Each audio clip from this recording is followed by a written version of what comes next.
ವ್ಯಾಖ್ಯಾಮುದ್ರಾಂ ಕರಸರಸಿಜೈಃ ಪುಸ್ತಕಂ ಶಂಖಚಕ್ರೆ ಬಿಭ್ರದ್ಭಿನ್ನ ಸ್ಫಟಿಕರುಚಿರೆ ಪುಂಡರೀಕೆ ನಿಷನ್ನಃ ಅಮ್ಲಾನಶ್ರೀರಮೃತವಿಶದೈರಂಶಭಿಪ್ಲಾವಯನ್ ಮಾಮಾವಿರ್ಭೂಯಾದನಕಮಹಿಮಾಮಾನುಸೇವಾಕಧೀಶಃ ನಮಸ್ತೆ ಪ್ರಾಣೇಶ ಪ್ರಣತ ವಿಭವಾಯಾವನಿಮಗಾಹ ನಮಸ್ವಾಮಿನ್ ರಾಮಪ್ರಿಯತಮ ನಮನ್ ಗುರುಗುಣ ನಮಸ್ತುಭ್ಯಂ ಭೀಮ ಪ್ರಬಲತಮ ಕೃಷ್ಣೇಷ್ಟ ಭಗವನ್ ನಮ ಶ್ರೀಮನ್ಮಧ್ವ ಪ್ರದಿಶ ಸುದರ್ಶನ್ನೋ ಜಯ ಜಯ ಶ್ರೀ ಗುರುಭ್ಯೋ ನಮಃ. ನಾರಾಯಣಂ ಸುರಗುರುಂ ಜಗದೇಕನಾಥಂ ಭಕ್ತಪ್ರಿಯಂ ಸಕಲಲೋಕ ನಮಸ್ಕೃತಂಚ ತ್ರೈಗುಣ್ಯವರ್ಜಿತಮಜಂ ವಿಭುಮಾದ್ಯಮೀಶಂ ವಂದೇ ಭವಗ್ನಂ ಅಮರಾಸುರಸಿದ್ಧವಂದ್ಯಂ ನಾರಾಯಣಂ ನಮಸ್ಕೃತ್ಯ ನರಂ ಚೈವ ನರೋತ್ತಮಂ ದೇವೀಂ ಸರಸ್ವತೀಂ ವ್ಯಾಸಂ ತತೋ ಜಯಮುದೀರಯೇ.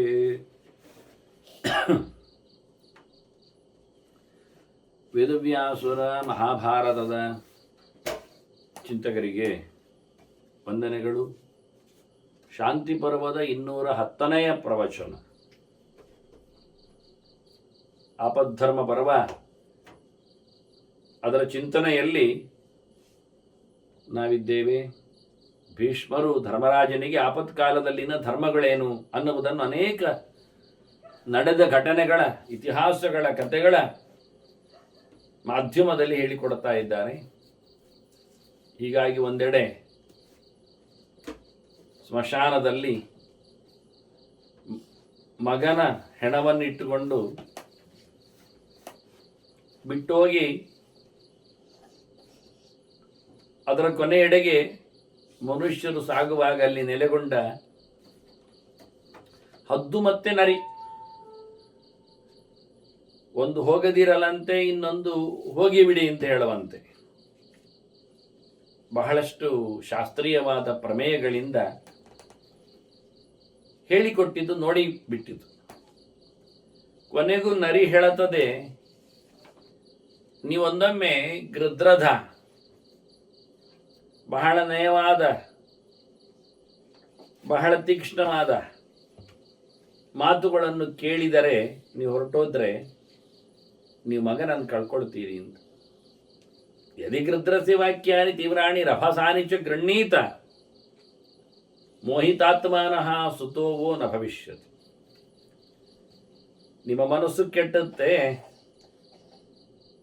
ನೀವು ವಿಪರೀತ ಜ್ಞಾನಕ್ಕೆ ಒಳಗಾಗಿ ಮಗನ ಬಿಟ್ಟೋದ್ರೆ ನಿಮ್ಮ ಪಾಲಿಗೆ ಮಗ ಇಲ್ಲ ಆಗ್ತಾನೆ, ಹೋಗಿ ಹೇಳಿಕೊಂಡು ನರಿಯು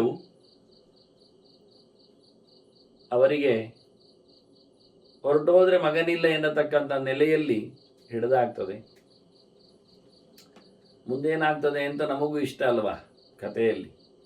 ಭೀಷ್ಮರು ಹೇಳುತ್ತಾರೆ ಧರ್ಮರಾಜನಿಗೆ, ಒಂದೆಡೆ ಹದ್ದು ಗೃಧ್ರಃ ನಾಸ್ತಮಿತೇಭ್ಯೇತಿ, ಕತ್ತಲಾದ ನಂತರ ಅದು ಬರುವುದಿಲ್ಲ. ಹದ್ದುಗಳಿಗೆ ಹಗಲಿನಲ್ಲಿ ಸಂಚಾರ, ಸೂರ್ಯ ಕಂದಿದಾಗ ಅವುಗಳು ಗೂಡಿ ಹೋಗಿ ಮಲಗ್ತವೆ. ತಿಷ್ಟೇನ್ನಸ್ತಂಚ ಜಂಬುಕ, ನರಿಗೆ ರಾತ್ರಿಯೇ ಪಯಣ, ಅವುಗಳ ಕಣ್ಣು ಹೊಳಿತದೆ, ಹುಡ್ಕೊಂಡು ಹೋಗ್ಲಿಕ್ಕೆ ಬರ್ತದೆ. ಅದರಿಂದ ಹಗಲಿಗೆ ಬೆಕ್ಕಿಗೆ ಕಾಣುವುದಕ್ಕಿಂತ ಹೆಚ್ಚಿಗೆ ರಾತ್ರಿಗೆ ಕಾಣುತ್ತದೆ, ಅದರ ಕಣ್ಣು ಸಣ್ಣದು ದೊಡ್ಡದು ಆಗ್ತದೆ. ಹಾಗೆ ಕಾಡು ಪ್ರಾಣಿಗಳಿಗೆ, ನರಿಗೆಲ್ಲ ರಾತ್ರಿ ಕಾಣುತ್ತದೆ ದೂರದಲ್ಲಿ, ಹಗಲಿಗೂ ಕಾಣ್ತದೆ, ಇಲ್ಲ ಅಲ್ಲ. ಅದರಿಂದ ಹಗಲು ಹೆಚ್ಚು ವ್ಯಾಪಾರ ಮಾಡುವುದಿಲ್ಲ. ಅದು ರಾತ್ರಿ ಆದರೆ ನರಿಗೆ ಇಷ್ಟ, ಹಗಲಲ್ಲೇ ಉಳಿದ್ರೆ ಹದ್ದಿಗೆ ಇಷ್ಟ. ಈಗ ಹದ್ದೇಳುವುದೇನು, ಕತ್ತಲಾಗ್ತಾ ಇದೆ ಹೋಗಿಬಿಡಿ ಅಂತ. ನರಿ ಹೇಳುತ್ತಾ ಇದೆ ಕಾದು ಬಿಡಿ ಅಂತ, ಹೋಗಬೇಡಿ ಅಂತ. ಅಂದರೆ ಕತ್ತಲಾಗಲಿ ಅಂತ ಅದಕ್ಕೆ ಇಷ್ಟವಾಗುವ ಸಮಯ ಕತ್ತಲು, ಹದ್ದಿಗೆ ಇಷ್ಟ ಆಗುವ ಹಗಲು. ಹಾಗಾಗಿ ಮೃತಂ ಸುತಂ ಪ್ರತಿ ಜನಾನ್ ಊಚಸುಸ್ತವು ಕ್ಷುಧಾನ್ವಿತವು. ಇಲ್ಲಿ ಸಬ್ಜೆಕ್ಟ್ ಏನು ಕೇಳಿದರೆ ಎರಡಕ್ಕೂ ಹಸಿವೆ ಆಗಿದೆ. ಆ ಹೆಣವನ್ನು ತಿನ್ನುವುದು ಯಾರು ಅಂತ. ಈಗ ಹೆಣ ಬದುಕಬೇಕು ಅಂತ ಅಲ್ಲ, ಹೆಣವನ್ನು ತಿನ್ನುವುದು ಯಾರು ಅಂತ. ಹದ್ದಿಗೆ ತನಗೆ ಬೇಕು ಅಂತ, ನರಿಗೆ ತಾನು ಹೇಳ್ಕೊಳ್ಳುತ್ತೇನೆ ಅಂತ. ಹೀಗಾಗಿ ಇಬ್ಬರೂ ಹಸಿವಿದಿಂದ ಕೂಡಿದ್ದರಿಂದ ಈ ಸತ್ತ ಮಗುವನ್ನಿಟ್ಟುಕೊಂಡು ಅದರ ಜನರಿಗೆ ಉಪದೇಶ ಮಾಡ್ತಾ ಕೂತಿವೆ. ಸ್ವಕಾರ್ಯ ದಕ್ಷವು ತೌರಾಶನ್. ಧರ್ಮರಾಜನ ಹತ್ರ ಹೇಳ್ತಾರೆ ಭೀಷ್ಮರು, ನೋಡು, ಎರಡು ತಮ್ಮ ಕೆಲಸದಲ್ಲಿ ತೊಡಗಿಕೊಂಡವರು, ಅದಕ್ಕಾಗಿ ಬಹಳಷ್ಟು ನಿಪುಣರಾಗಿದ್ದಾರೆ, ಪಾಂಡಿತ್ಯ ಪ್ರದರ್ಶನ ಮಾಡ್ತಾರೆ. ಗೃದ್ರಹ ಜಂಬುಕೇವಚ ಕ್ಷುತ್ಪಿಪಾಸ ಪರಿಶ್ರಾಂತೌ ಶಾಸ್ತ್ರ ಆಲಂಬ್ಯ ಜಲಪಥ. ಹಸುವಿನ ಎಡೆಯಲ್ಲಿ ಬಿದ್ದುಕೊಂಡವರಿವರು ಶಾಸ್ತ್ರವನ್ನು ಎಳೆದು ಮಾತಾಡ್ತಾರೆ, ಶಾಸ್ತ್ರವನ್ನು ಎಳೆದು ಜಲಪಥ ಅಂತಾರೆ, ಕೊಚ್ಚಿಕೊಳ್ಳುತ್ತಾರೆ, ವಾದ ಮಾಡ್ತಾರೆ. ವಾದ ಜಲಪ ಎರಡನೇದು, ನೀನು ಹೇಳಿದ್ದಲ್ಲ ನಾನು ಹೇಳಿದ್ದಾಗ್ಬೇಕು, ನಾನು ಹೇಳಿದ್ದಲ್ಲ ನೀನು ಹೇಳಿದಾಗಬೇಕಂತ ಎರಡನೇ ಸ್ಟೇಜಿಗೆ ಹೋಗಿದೆ ಅವುಗಳತ್ತು. ಒಬ್ಬರೊಬ್ಬರು ಪ್ರತಿಯೊಬ್ಬರು ತಮ್ಮ ತಮ್ಮದೇ ಸರಿ, ಇನ್ನೊಬ್ಬರದ್ದು ಸರಿ ಇಲ್ಲ ಹೇಳಿಕೊಳ್ಳುವಲ್ಲಿಗೆ ಅವರಿಗೆ ಹೊಟ್ಟೆ ಹೊರಿಲಿಕ್ಕೋಸ್ಕರ ಶಾಸ್ತ್ರವನ್ನು ಹೇಳ್ಕೊಂಡಿದ್ದಾರೆ ನೋಡಿ. ಅದು ಸತ್ತ ಹೆಣದ ವಿಚಾರದಲ್ಲಿ, ದುಃಖದಲ್ಲಿ ನಿಂತ ಮನುಷ್ಯರ ವಿಷಯದಲ್ಲಿ ನೋಡಿ, ಮನುಷ್ಯರನ್ನು ಎಷ್ಟು ಚೆನ್ನಾಗಿ ಯಾಮಾರಿಸಿದವೆ ನೋಡಿ. ಅತ್ತ ಹಕ್ಕಿ ಒಂದು, ಇತ್ತ ಪ್ರಾಣಿ ಒಂದು, ಎರಡು. ಅವುಗಳ ಸ್ವಾರ್ಥದಲ್ಲಿ ಮನುಷ್ಯರನ್ನೇ ಮಾತಿನಲ್ಲಿ ಯಾಮಾರಿಸ್ತಾ ಇವೆ ನೋಡಿ. ಇದಕ್ಕೆ ಉತ್ತರ ಕೊಡುವಷ್ಟು ಮನುಷ್ಯ ಗಟ್ಟಿಗನೇ ಆಗಲಿಲ್ಲ. ಎಲ್ಲಿಯಾದ್ರೂ ಒಂದು ಕಡೆ ಆದ್ರೂ ಯಾರಿಗಾದ್ರೂ ಮನುಷ್ಯ ಉತ್ತರ ಕೊಟ್ಟನ ನೋಡಿ. ನಾವೇನು ಹೇಳಿಕೊಂಡೆವು, ಪಾಪ ದುಃಖದಲ್ಲಿ ಅಂತ ಹೇಳಲಿಕ್ಕೆ ಬರ್ತಾ ಇಲ್ಲ ಅವುಗಳಿಗೆ ಅಂತ ಕೇಳುವುದಷ್ಟೇ ಆಯಿತು ಅಂತ ಚೆನ್ನಾಗಿ ಕೇಳಿಸಿಕೊಂಡಿದ್ದಾರೆ. ಒಂದೇ ಉತ್ತರಗಳು ವಾಕ್ಯ ಈ ಅಮೃತ ಕಲ್ಪೈಶ್ಚ. ಎಂತಹ ಮಾತು, ಬಹಳ ಚೆನ್ನಾಗಿತ್ತು. ಸತ್ತವನನ್ನು ಮತ್ತೆ ಎಬ್ಬಿಸುವಂತೆ ಇತ್ತು ಅಂತ ಅಮೃತ ಕಲ್ಪೈಶ್ಚ ಅಂತಾರೆ. ಪ್ರತಿಷ್ಠಂತೆ ವ್ರಜಂತಿಚ, ಬರ್ತಾರೆ ಹೋಗ್ತಾರೆ, ನಿಲ್ತಾರೆ ಹೋರಾಡ್ತಾರೆ. ಪ್ರತಿಷ್ಠಂತೆ, ಅಮೃತ ವಾಕ್ಯ ಕೇಳಿದಾಗ ಹುತ್ತುತ್ತಾನೆ ಅಂತ ಹೇಳಿದಾಗ ಗಜಕ್ಕ ಕೂತ್ಕೊಳ್ತಾರೆ. ಎಲ್ಲಿ ಸಾಧ್ಯವೇ ಇಲ್ಲ ಸತ್ತವನು ಬರುವುದು ಅಂದಾಗ ಹೌದಲ್ಲ ಅಂತ ಎದ್ದು ಹೋಗ್ತಾರೆ, ಕೂತ್ಕೊಳ್ತಾರೆ. ಹೀಗಾಗಿ ಈ ಮಾತಿನಿಂದ ಅವರು ಸಿಕ್ಕಿಬಿದ್ದಿದ್ದಾರೆ. ಎರಡೂ ಪ್ರಾಣಿಗಳು ಸ್ವಕಾರ್ಯ ಕುಶಲಾಭ್ಯಾಂತೆ ಸಂಭ್ರಾಮ್ಯಂತೆ ನೈಪುಣಾತ್. ತಮ್ಮ ದಕ್ಷತನದಿಂದ ತಮ್ಮ ಕೆಲಸ ಆಗಲಿಕ್ಕೊಳ್ಳಿಕ್ಕೋಸ್ಕರ ಬಹಳ ಚೆನ್ನಾಗಿ ಮನುಷ್ಯರನ್ನು ಅವರು ಭ್ರಮೆಗೊಳಪಡಿಸಿದ್ರು. ಯಾವುದು ಸತ್ಯ ಅಂತ ಗೊತ್ತಾಗದಾಗಿ ಮಾತಾಡಿತು. ಎರಡು ವಿಷಯಗಳು ಸತ್ಯ ಆಗುವಂತೆ ಅವುಗಳಲ್ಲಿ ತಲೆಗೆಡಿಸಿಕೊಂಡ್ರು. ಹೀಗೆ ಭೀಷ್ಮರ ಕಥೆ ಹೇಳುತ್ತಾ ಮುಂದೇನಾಯ್ತು ಹೇಳುತ್ತಾರೆ. ಅಲ್ಲಿಗೆ ಉಪಾತಿಷ್ಠತ ಶಂಕರ, ಶಿವ ಪ್ರತ್ಯಕ್ಷನಾದ. ಅದು ಹೇಗೆ? ದೇವಿಯ ಪ್ರಣೋದಿತ ದೇವ. ಪಾರ್ವತಿ ಹೇಳುತ್ತಾಳೆ ದಯೆಯಿಂದ, ಒಂದು ಹೋಗಿಬಿಡಿ, ಏನಾದರೂ ಅವರಿಗೆ ಸಹಾಯ ಆಗಲಿ ಅಂತ ಹೇಳಿ ಆಯಿತು ಅಂತ ಶಿವಪ್ಪ ಬಂದಿದ್ದಾನೆ. ಬಂದು ಹೇಳುತ್ತಾ ಇದ್ದಾನೆ, ನಾನು ನಿಮಗೆ ಅನುಕೂಲ ಮಾಡಿಕೊಡುತ್ತೇನೆ ಅಂತ, ವರ ನೀಡಲಿದ್ದೇನೆ ಅಂತ. ಬಹಳ ಖುಷಿಯಾಯಿತು. ಸಂಹಾರಕಾರಕನಾದ ಶಿವನೇ ಎದ್ದು ಬಂದು ಏನಾಗಲಿ ಅಂತ ಕೇಳ್ತಾನೆ. ಪುತ್ರಸ್ಯನೋ ಜೀವದಾನ ಜೀವಿತಂ ದಾತುಮರ್ಹಸಿ. ನಮ್ಮ ಬದುಕು ಉಳಿದಂತೆ ಆಗ್ತದೆ, ಈ ಮಗನನ್ನು ಬದುಕಿಸಿಕೊಡು. ಒಂದೇ ಮಗ. ಹಾಗಾಗಿ ಈ ಮಗನ ಮತ್ತೆ ಜೀವನ ಪುನರ್ಜೀವ ಬಂದರೆ ನಮಗೂ ಒಂದು ಜೀವ ಬಂದಾಗಿ, ಜೀವದಾನ ಮಾಡಿದಾಗಿ, ಜೀವದಾನದಿಂದ ನಮಗೆ ಜೀವದಾನ ಆಗ್ತದೆ, ಮಾಡಯ್ಯ ಅಂತ ಕೇಳಿಕೊಳ್ಳುತ್ತಾರೆ. ಪರಿಪೂರ್ಣೇನ ಪಾಣಿನ. ಮೃತ್ಯುಂಜಯ ಬರುವಾಗಲೇ ಕೈಯಲ್ಲಿ ನೀರಿಡಿದಿದ್ದಾನೆ, ಅಮೃತ ಮೃತ್ಯುಂಜಯ. ಹಾಗಾಗಿ ನೀರು ಚಿಮುಕಿಸುವ ಮೂಲಕ ಜೀವಂತಸ್ಮೈ ಕುಮಾರಾಯ ಪ್ರಾದಾತ್ ವರ್ಷ ಶತಾನಿವೈ, 100 ವರ್ಷದ ಆಯುಷ್ಯದ ಮಗನನ್ನಾಗಿಸಿಬಿಟ್ಟ. ಅವನಿಗೆ ಬದುಕು ಕೊಟ್ಟ, ಬದುಕಿನೊಟ್ಟಿಗೆ ಆಯುಷ್ಯ ಕೊಟ್ಟ. 100 ವರ್ಷ, ಇನ್ನು ಪಕ್ಕ ಸಾಯುವುದಿಲ್ಲ. 100 ವರ್ಷ ಅಂದರೆ ಪೂರ್ಣಾಯುಷ್ಯದ ಮಗನನ್ನು ಅವರಿಗೆ ಕೊಟ್ಟುಬಿಟ್ಟ. ಈಗ ಹೆಣ ಎದ್ದಿತು ಇಟ್ಟುಕೊಳ್ಳುವ, ಅವರು ಹೊರಡ್ತಾರೆ. ಆದರೆ ಹೆಣ ಮುಖ್ಯ ತಿನ್ನಲಿಕ್ಕೆ ಕಾಯ್ತಿದ್ದ, ಶಾಸ್ತ್ರದೆಡೆಯಲ್ಲಿ ತಮ್ಮನ್ನು ಓಡಿಸಿಕೊಂಡ ಈ ಗೃದ್ರ ಗೋಮಾಯುಗಳ ಗತೇನು? ನರಿಹದ್ದುಗಳದ್ದು. ಪಾಪ, ಸರ್ವಭೂತ ಹಿತೇರತಃ. ರುದ್ರದೇವ ಎಲ್ಲರ ಮೇಲೂ ಪ್ರೀತಿ ಉಳ್ಳವ, ಬಹಳಷ್ಟು ಅನುಗ್ರಹ ಮಾಡುವ. ಹಾಗಾಗಿ ತಥಾ ಗೋಮಾಯು ಗೃದ್ರಾಭ್ಯಾಂ ಪ್ರಾದದತ್ ಕ್ಷುದ್ವಿನಾಶನಂ, ಅವುಗಳಿಗೂ ಸಹ ಹಸುವೆ ನಿವೃತ್ತಿಯಾಗುವ ವ್ಯವಸ್ಥೆ ಮಾಡಿದ. ತಿನ್ಲಿಕ್ಕೆ ಕೊಟ್ಟ ಅನ್ನೋದಕ್ಕಿಂತ ಅವುಗಳಿಗೆ ಹಸುವೆಯಾಗದಂತಂದ್ರೆ ಅಷ್ಟು ಶಾಸ್ತ್ರಗಳ ಬಗ್ಗೆ ನಿಷ್ಠೆಯಿಂದ ಚಿಂತನೆ ಮಾಡಿದ್ರಿಂದ ಜ್ಞಾನದ ಒಂದು ಔನ್ನತ್ಯಕ್ಕೆ ಗೌರವ ಕೊಡಬೇಕಲ್ಲ. ಹಾಗಾಗಿ ವರಂ ಕ್ಷುದ್ ವಿನಾಶನಂ ವರಂ ಪಿನಾಕಿ ಭಗವಾನ್ ಸರ್ವಭೂತ ಹಿತೇರತಃ ಪ್ರಾದದತ್, ಅವುಗಳಿಗೆ ಹಸಿವು ನಿವೃತ್ತಿಯ ವರವನ್ನು ಕೊಟ್ಟ. ಮುಂದೆಂದು ಹಸಿವು ಆಗದಂತೆ ಇರುವ ಒಂದು ನೆಲೆ ಅಂತ ಅರ್ಥ ಮಾಡಿಕೊಳ್ಳಬೇಕು ನಾವು. ಇಲ್ಲಾದರೆ ಈಗ ತಿನ್ನಲಿಕ್ಕೆ ಬೇಕಾದ್ದು ಕೊಟ್ಟ ಹೇಳುವುದರಲ್ಲಿ ಔಚಿತ್ಯ ಇಲ್ಲ. ಆ ಮಗನನ್ನು ಬದುಕಿಸಿದ ಅನ್ನೋದ್ರಿಂದ ಅಷ್ಟೇ ಮುಗಿಲಿಲ್ಲ, 100 ವರ್ಷ ಕೊಟ್ಟ ಅಂತೊಂದೇ ಹೆಚ್ಚಿಗೆ ಇರಲಿಲ್ಲವ. ಹಾಗೆ ಅಪೂರ್ವವಾದಂತಹ ಒಂದು ಚಿಂತನೆ ಇದು ವಾಸ್ತವವಾಗಿ.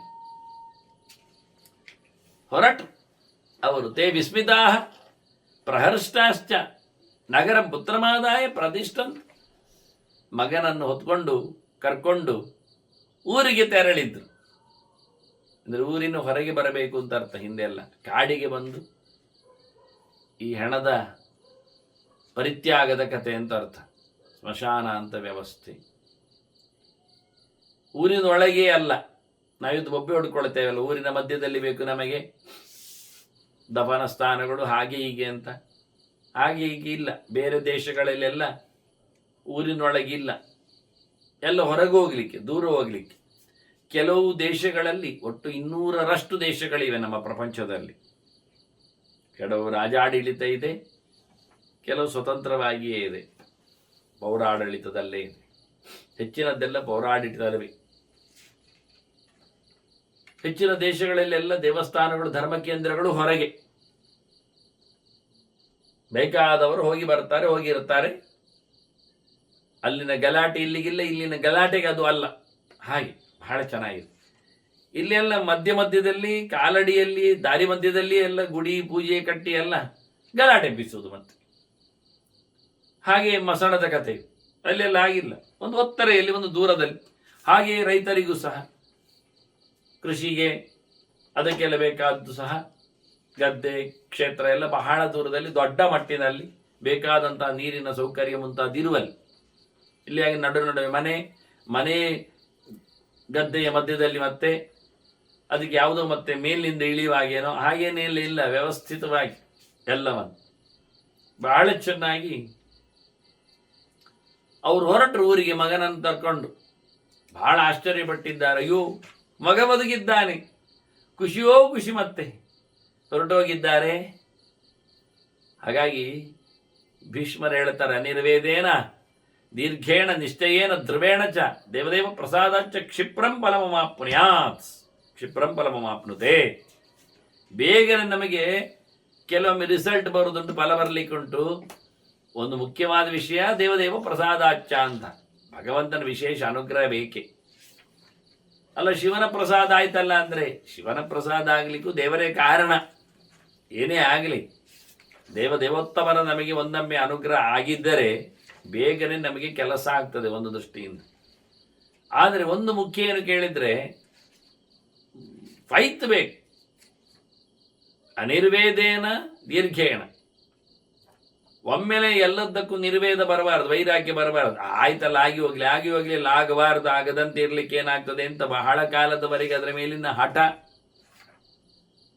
ನಮ್ದು 1-2 ಸರ್ತಿ ಪ್ರಯತ್ನಿಸುವುದು, ಉಪವಾಸ ಮಾಡ್ತಾನೆ, ಮಾಡ್ಲಿಕ್ಕೆ ಹೋಗ್ತಾನೆ, ಆಗುವುದಿಲ್ಲ, ವೈರಾಗ್ಯ ಬರ್ತದೆ ಉಪವಾಸದ ಮೇಲೆ. ಅದು ಆಗುವುದಲ್ಲ ಹೋಗುವುದಲ್ಲ ಮಾರಾಯರು ಹೇಳಿ ಮತ್ತೆ ಸಮಾಧಿಲಿಕ್ಕೆ ಶುರು ಮಾಡ್ತಾನೆ. ಅದಾಗ್ಲಿಲ್ಲ. ಯಾವುದೇ ಒಂದು ಒಳ್ಳೆಯ ಕೆಲಸದಲ್ಲಿ ಕೂಡಲೇ ವೈರಾಗ್ಯ ಬರಬಾರದು, ಪ್ರಯತ್ನಿಸಬೇಕು. ಓದಲು ತೊಡಗಿದ, ಎಂತ ಅರ್ಥ ಆಗಲಿಲ್ಲ, ಬಿಡಿ ಮಾರಾಯರೆ ಅಂತ ಪುಸ್ತಕದ ಮೇಲೆ ವೈರಾಗ್ಯ. ಪ್ರವಚನ ಕೂತ, 1-2 ಅಕ್ಷರ ಕೇಳಿತು, ಮತ್ತೆ ಕೇಳಲಿಕ್ಕೆ ಆಗಲಿಲ್ಲ, ಮತ್ತೆ ಎಂಥದೋ ಪರ್ಕಟ್ ಕೆಲಸ ಮಾಡ್ತಾ ಕೂತು ಬಿಡ್ತಾನೆ, ಪ್ರಯೋಜನ ಇಲ್ಲ, ವೈರಾಗ್ಯ. ಇದು ಒಳ್ಳೆಯ ವಿಷಯ ಅಲ್ಲ. ಇದು ಪ್ರಯತ್ನಿಸಬೇಕು, ಕಷ್ಟಪಡಬೇಕು. ಸುಲಭದಲ್ಲಿ ಏನಾಗುವುದಿಲ್ಲ. ಮಾಡಿದ ಅಡುಗೆಯನ್ನು ಊಟ ಮಾಡಲಿಕ್ಕೆ ಕೆಲವರಿಗೆ ಸಂಕಟ ಆಗ್ತದೆ, ಅದರ ಮೇಲೆ ವೈರಾಗ್ಯ ಬರ್ತದೆ. ಮತ್ತೆ ಹೇಗೆ ಅವರು ಜೀವವನ್ನು ಗಟ್ಟಿಡ್ಕೊಂಡು ಧರ್ಮ ಸಾಧನೆ ಮಾಡಿ ಯಾರು? ದೇಹದ ಮೇಲೆ ಭರವಸೆ. ಅದನ್ನು ಯಾವುದರಲ್ಲಿಯೂ ಕೂಡಲೇ ನಮಗೆ ವೈರಾಗ್ಯ ಬರಬಾರದು. ಒಳ್ಳೆಯ ವಿಷಯದಲ್ಲಿ ಪ್ರಯತ್ನಿಸಬೇಕು. ನಡೆದ, ಯಾತ್ರೆಗೆ ಹೋದ, ಅಯ್ಯೋ ಚಳಿ, ಅಯ್ಯೋ ಸೆಕೆ, ಅಯ್ಯೋ ಮಳೆ, ಏನಿಲ್ಲ. ಯಾವುದರಲ್ಲಿಯೂ ಸಾಧನೆ ವಿಷಯದಲ್ಲಿ ವೈರಾಗ್ಯ ಬರಲಿಕ್ಕೆ ಇಲ್ಲ. ಇವರು ನೋಡಿ, ವೈರಾಗ್ಯ ಬಾರದೆ, ಹೊರಟು ಹೋಗದೆ, ಕಾದು ಕೂತದ್ರಿಂದ ಒಂದು ನಿಶ್ಚಯ, ಒಂದು ಗಟ್ಟಿತನ, ಒಂದು ಹಠ, ಒಂದು ಕಾನ್ಫಿಡೆನ್ಷಿಯಲಿ ಆಯಿತು ಅಂತ ಅಲ್ಲದ ನಂಬಿಕೆ, ಇದರಿಂದಾಗಿ ಇಷ್ಟರಲ್ಲಿ ಕೆಲಸ ಆಗುವುದಿಲ್ಲ. ವಿಶೇಷವಾಗಿ ಶಂಕರನ ಪ್ರಸಾದ, ಶಿವಾನುಗ್ರಹ ಆಗಲಿಕ್ಕೆ ಹೋಗಿ ಒಳ್ಳೆ ಫಲ ಪಡ್ಕೊಂಡ್ರು. ಪಶ್ಯ ದೈವಸ್ಯ ಸಂಯೋಗಂ ಬಾಂಧವಾನಾಂಚ ನಿಶ್ಚಯಂ. ಅವರೆಲ್ಲರೂ ಅಂದರೆ ಒಬ್ಬರೊಬ್ರು ಹೇಳಿಕೊಂಡು ಹೋಗುವ, ಬೇಡ ಆಗುವುದಿಲ್ಲ ಅಂತ ಹೇಳಲಿಲ್ಲ, ಆಗಬಹುದು ಎನ್ನತಕ್ಕಂಥ ಒಂದು ದೃಢ ನಿಶ್ಚಯ ಮಾಡಿಕೊಂಡು ಅವರು ಮಾಡಿಕೊಂಡ ಹಠಕ್ಕೆ ಸರಿಯಾಗಿಯೇ ದೇವರು ಸಿಕ್ಕಿದ. ಹೆಚ್ಚಾಗಿ ನಮ್ಮ ಪ್ರಯತ್ನಕ್ಕೆ ದೈವಯೋಗ ಬರುವುದು ಅಂತ ಇನ್ನಿಲ್ಲ, ಬರಬೇಕು ಅಂತ ಇಲ್ಲ. ಪ್ರಯತ್ನ ಮಾಡಲೇಬೇಕು. ದೇವರು ಸಹ ಅದಕ್ಕೆ ನಾವು ಸೇರಿಕೊಂಡರೆ ನಮ್ಮ ಪ್ರಯತ್ನ ಯಶಸ್ವಿ ಆಗ್ತದೆ. ಭಗವಂತ ಒಳ್ಳೆಯ ವಿಷಯದಲ್ಲಿ ಯಾವತ್ತೂ ಇರ್ತಾನೆ. ಅವನು ನಮ್ಮಾಗಿ ಹಠ ಮಾಡುವುದಿಲ್ಲ. ಹೇಳಿದ್ದು ಕೇಳುವವಲ್ಲ, ಹೇಳಿದ್ದು ಕೇಳಿಸಿಕೊಳ್ಳುವವ. ನಾವೇ ಹಠಮಾರಿಗಳು, ಹೇಳಿದ್ದು ಕೇಳುವುದಿಲ್ಲ ನಾವೇ. ಮನುಷ್ಯರೇ ಪ್ರಯತ್ನ ಮಾಡುವಲ್ಲಿ ವಿಫಲರಾಗ್ತಾರೆ. ಹೀಗಾಗಿ ಬಹಳ ಚೆನ್ನಾಗಿ ಪಶ್ಯ ದೈವಸ್ಯ ಸಂಯೋಗಂ ಅಂತಾನೆ. ನೋಡು ದೇವರ ಅನುಗ್ರಹ, ನೋಡು. ನಮಗೆ ದೇವರ ಅನುಗ್ರಹ ಇಲ್ಲ, ಯಾಕೆ ನಾವು ಆ ಮುಖದಲ್ಲಿ ಮೋರೆ ಆಗುವುದಿಲ್ಲ. ಹೇಳಿದ್ದು ಕೇಳುವುದಿಲ್ಲ, ಅದೇ ವಿಶೇಷ. ಮಕ್ಕಳೇ ಕೇಳುವುದಿಲ್ಲ, ಇನ್ನು ಬೆಪ್ಪರು ಉಳಿದವರು ಕೇಳುವುದಿಲ್ಲಿಗೆ. ಅಂತಹ ಹಠಮಾರಿಗಳು ಇರ್ತಾವೆ. ಪಶ್ಯ ದೈವಸ್ಯ ಸಂಯೋಗಂ ಅಂತಾರೆ ಭೀಷ್ಮ. ನೋಡು ದೇವರ ಸಹಾಯ ಕೊಟ್ಟು ನೋಡು. ನಮಗೆ ದೇವರು ಸಹಾಯ ಮಾಡಬೇಕು ಅಂತಾನೆ. ನಾವು ಕೆಲಸ ಮಾಡೋದು ಮುಖ್ಯ, ನಮಗೆ ದೇವರು ಕಾಣುವುದು ಮುಖ್ಯ. ಎಷ್ಟು ಅದ್ಭುತ ಅಂತಾನೆ. ಎಂತಹ ನಿಶ್ಚಯ ಬರತ್ತು, ಅನುಕೂಲ ಆಯ್ತು. ಇದರಿಂದ ಏನಾಯ್ತು? ಪಶ್ಯಚ ಅಲ್ಪೇನ ಕಾಲೇನ ದುಃಖಿತಾಹ ಸುಖಮಾಪನು. ಬರೇ ಶಾರ್ಟ್ ಪೀರಿಯಡ್ ಅಂತಾನೆ. ಹಗಲಿಗೆ ಬಂದಿದ್ದಾರೆ, ರಾತ್ರಿ ಒಳಗೆ ಮಗನನ್ನು ಮತ್ತೆ ಬದುಕಿಸಿಕೊಂಡು ಹೋಗಿದ್ದಾರೆ. ಪಶ್ಯ ಅಲ್ಪೇನ ಕಾಲೇನಂತಾನೆ. ಕೆಲವರು ಹೇಳುದು ಬಹಳ ಕಷ್ಟ ಉಂಟಲ್ಲ, ತುಂಬ ಸಮಯ ಬೇಕಲ್ಲ. ಅಯ್ಯ ಶುರು ಮಾಡು ಮಾರಾಯ, ಮತ್ತೆ ನೋಡುವ. ನಾವು ಶುರು ಮಾಡಿದರೆ ಬೇಗನೆ ಕೆಲಸ ಆಗ್ತದೆ. ನೋಡಿ ಎಷ್ಟು ಸಮಯ, ಇಡೀ ಒಂದು ದಿನದೊಳಗೆ ಆಯ್ತು ಕೆಲಸ, ತಡ ಆಗಲಿಲ್ಲ. ಪಶ್ಯ ಅಲ್ಪೇನ ಕಾಲೇ, ಬಹಳ ಅದ್ಭುತವಾದ ವಿಷಯ ಅಂತ ಆಯ್ತು. ಇದೆಂಥದ್ದು? ಒಂದಾಯ್ತು ಕತೆ, ನಡೆದೋಯ್ತು. ನಡೆಯಿತು ಅದು ಗೊತ್ತಿಲ್ಲ. ಕೆಲವೊಮ್ಮೆ ಕತೆ ಹೇಳಿದ್ದರು, ನೀತಿ ಕೇಳಲಿಕ್ಕೂ ಮಾತಾಡ್ತದೋ, ನರಿಗೆ ಮಾತು ಬರ್ತದೋ, ಧರ್ಮ ಚಿಂತನೆ ಇರ್ತದೋ, ಹದ್ದು ಯೋಚನೆ ಮಾಡಿದೆಯೋ, ಕಲಿತಿದೆಯೋ? ನಾವು ಯೋಚನೆ ಮಾಡುವುದಾಗಿ. ಯಾಕೆಂದ್ರೆ ನಮಗೆ ಬೆಪ್ಪರಲ್ವ, ನಾವು ಓದುವುದಿಲ್ಲ, ಓದಿದ್ರು ಕೇಳುವುದಿಲ್ಲ, ಕೇಳಿದ್ರು ಹೇಳುವುದಿಲ್ಲ, ತಿಳ್ಕೊಳ್ಳಿಕ್ಕೆ ಕೂತ್ಕೊಳ್ಳುವುದಿಲ್ಲ. ಹಠದ ಸ್ವಭಾವಗಳು ನಮ್ಮದು ಅಲ್ವಾ? ಹಾಗಿರುವಾಗ ಇಂಥ ಮಾರಿಗಳ ಹೆಸರಿನಲ್ಲಿ ನಾವು ಮಾತಾಡೋದೆಲ್ಲಿ ಬರ್ತದೆ? ಅದಕ್ಕೆ ಹೇಳ್ತಾರೆ, ಹಕ್ಕಿಗಳಿಗೂ ಸಂಸ್ಕಾರ ಇದೆ, ಅವುಗಳು ಎಷ್ಟೋ ಕಲಿತಿದ್ದಾವೆ, ಏನೋ ಪ್ರಾಣಿಗಳಿಗೆ ಗೊತ್ತಿರ್ತಾವೆ, ಇಲ್ಲೇನಲ್ಲ, ಹೇಳಲಿಕ್ಕೆ ಆಗೋದಿಲ್ಲ. ಇವನು ಹೇಳ್ತಾನೆ, ಧರ್ಮಾರ್ಥ ಮೋಕ್ಷಂ ಸಂಯುಕ್ತಂ ಇತಿಹಾಸಂ ಪುರಾತನಂ. ಇದು ನಡೆದ ಘಟನೆ ಮಾರಾಯ, ಇದು ಆಗಿದೆ, ಹಳೇ ಕತೆ ಮಾತ್ರ ಇದು. ಇದರಲ್ಲಿ ಧರ್ಮ ಇದೆ, ಅರ್ಥ ಸಂಪತ್ತು ಇದೆ. ಸಂಪತ್ತು ಅಂದರೆ ಮಕ್ಕಳದ್ದೇ ಸಂಪತ್ತಾಯ್ತಲ್ಲ.